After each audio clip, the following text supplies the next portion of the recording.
हमारे शास्त्र जिसका निषेध करते हैं, संत जन जो कहते हैं, उसमें कोई प्रश्न न करते हुए अक्षर से उसका पालन करना चाहिए हमें। जो तामसी वस्तुएं हैं,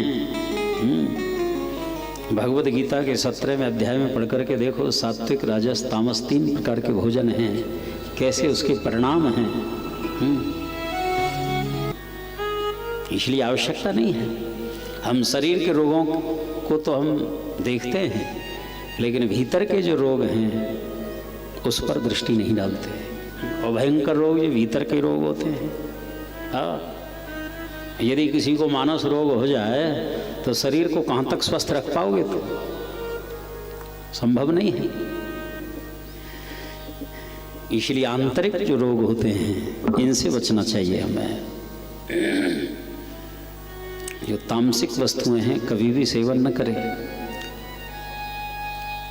धर्म का जो संबंध होता है, धर्म का पति, धर्म की पत्नी, जैसे पतिव्रत धर्म होता है, ठीक वैसे ही पत्नी व्रत धर्म होता है।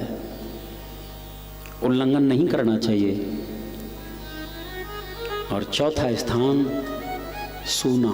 सूना कहते हैं हिंसा को। डोंगरे जी महाराज कहते थे पुष्प तोड़ना भी हिंसा है।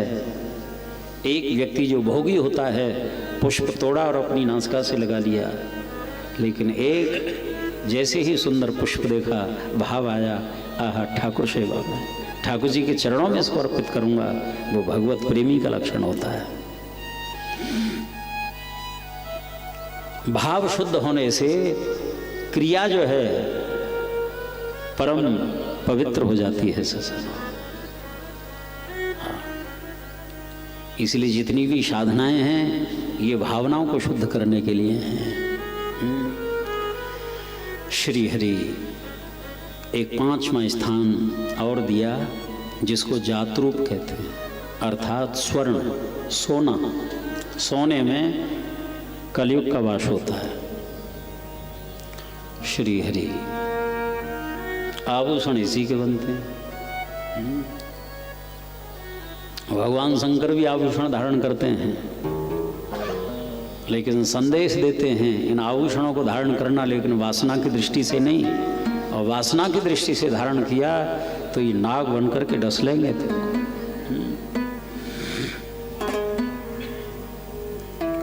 धातु नामस्म कांचन।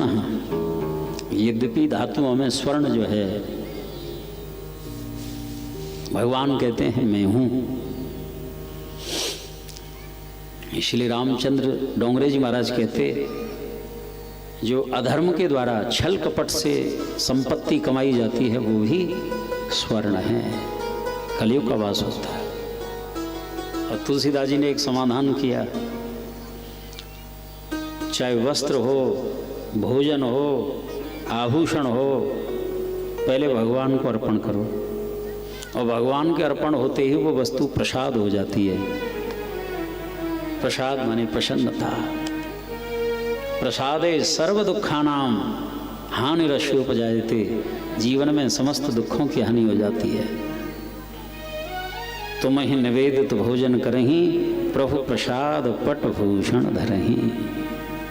वाल्मीकि ऋषि कहते हैं प्रभु वहाँ आप वास करना, वहीं आप रहते हैं।